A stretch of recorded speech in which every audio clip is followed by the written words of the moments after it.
नमस्कार, headline 24 news में आप सभी का स्वागत है और मैं हूं आपके साथ भारती लोधी।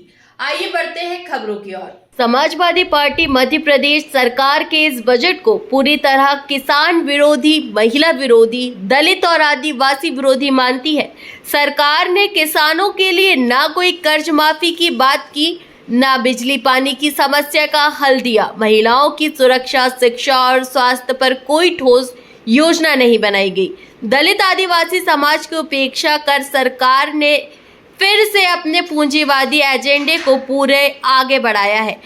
सबसे बड़ी विडंबना यह है कि एक और सरकार सीएम राइज स्कूल खोलने की बात कर रही है, वहीं दूसरी ओर गांव-गांव के सरकारी स्कूल बंद कर गरीब बच्चों की पढ़ाई का हक छीन रही है।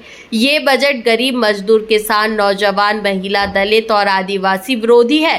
समाजवादी पार्टी इसकी आलोचना करती है।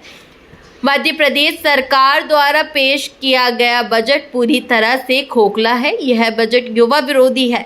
युवाओं के रोजगार के इसमें लिए कोई बजट नहीं है। महिलाओं की सुरक्षा के लिए, किसानों के लिए, दलितों के लिए, पिछड़ों के लिए बजट की व्यवस्था नहीं की गई। इस बजट में सरकार ने किसी भी वर्ग का ध्यान नहीं रखा। केवल और केवल अपनी सुख सुविधाओं को ध्यान में रखते हुए सरकार ने इस बजट को बनाया। इससे खराब बजट हो ही नहीं सकता।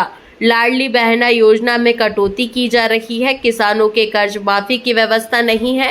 एमएसपी लागू नहीं की गई। धान की फसलों को भी उचित मूल्य में नहीं खरीदा गया। किसान लगातार घाटे में जा रहे हैं। मध्य प्रदेश लगातार अपराध में नंबर 1 बनता जा रहा है। सरकार द्वारा पुलिस व्यवस्था को मजबूत करने के लिए भी पर्याप्त बजट नहीं दिया गया। मुख्यमंत्री के पास जो विभाग है, उन विभागों के लिए भी पर्याप्त बजट जारी नहीं किया गया।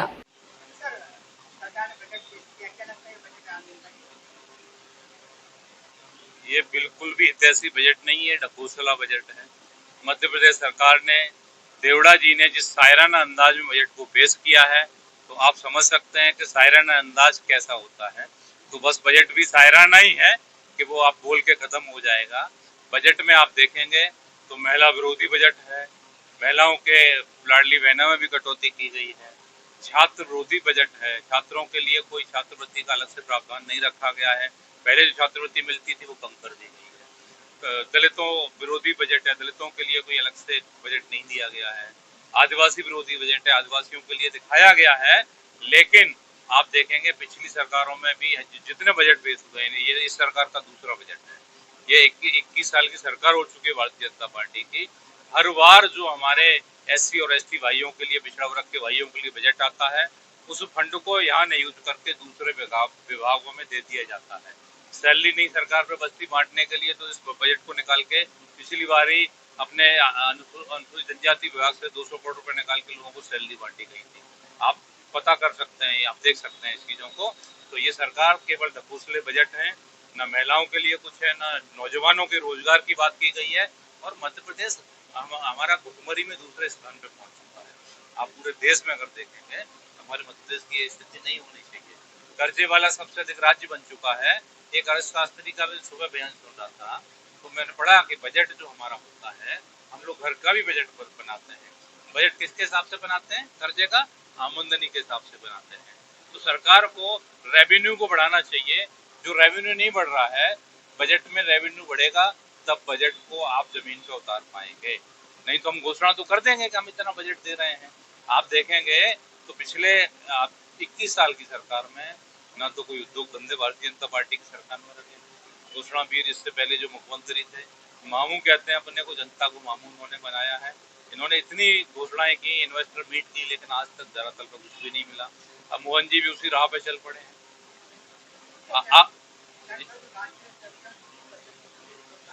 कर्मचारियों के लिए नहीं है, नौजवान जो हमारे बेरोजगार घूम रहे हैं उनके लिए नहीं है, पत्रकार बंधुओं के लिए नहीं है, उनके लिए भी होना चाहिए।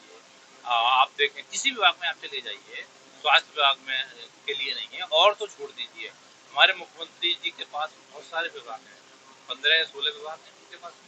उनके विभागों का बजट मुख्यमंत्री को जब नहीं मिला है, आप देखेंगे सुरक्षा की सवाल मध्य प्रदेश में कितना बड़ा है। अगर आप देखें, आज सुरक्षा व्यवस्था मध्य प्रदेश में घेरे में सबके घेरे, आए दिन बलात्कार की घटनाएं हो रही हैं, आए दिन दंगे फसाद हो रहे हैं, लूटपाट की घटनाएं बढ़ रही हैं। सुरक्षा का बजट नहीं बढ़ाएंगे, लोगों को सुरक्षित कैसे रहेंगे? महिलाओं के लिए सुरक्षा बढ़ानी पड़ेगी आपको, आम आदमी के लिए सुरक्षा बढ़ानी पड़ेगी। उस विभाग में भी जब बजट नहीं दिया गया है, वो तो मुख्यमंत्री जी का विभाग है, तो आप इस बजट से क्या उम्मीद कर सकते हैं कि जिस और उन्होंने एक और आपको बहुत बड़ी बात जो आप लोगों ने शायद ध्यान दिया होगा, उन्होंने कहा है, वित्त मंत्री जी और उप मुख्यमंत्री भी हैं हमारे, उन्होंने क्या कहा है कि प्रतिनिधियों की और जनता की फरमाइश पूरी करने के लिए ये बजट आप जनता की आवश्यकताएं होती हैं, फरमाइश नहीं है। फरमाइश तो लोग जब भरे होते हैं तो कुछ फरमाइश के लिए ऑर्डर करते हैं, वो फरमाइश होती है। ये जनता की मूलभूत आवश्यकताएं हैं, इनको फरमाइशों से न जोड़ा जाए। ये आपका दायित्व है, जनता ने सरकार चुनी है, इसीलिए चुनी है, तो आपको शर्म आनी चाहिए ऐसी बातें करने में। और जनता के हित का, महिला विरोधी, सबके विरोधी बजट है ये। बिल्कुल हम समाजवादी पार्टी इस बजट की निंदा करती है और जनता इसके लिए सजग है। आने वाले समय में भारतीय जनता पार्टी को जवाब। फिलहाल के लिए इस खास खबर में इतना ही। देश विदेश की तमाम बड़ी खबरों को जानने के लिए देखते रहे हेडलाइन 24 न्यूज। नमस्कार।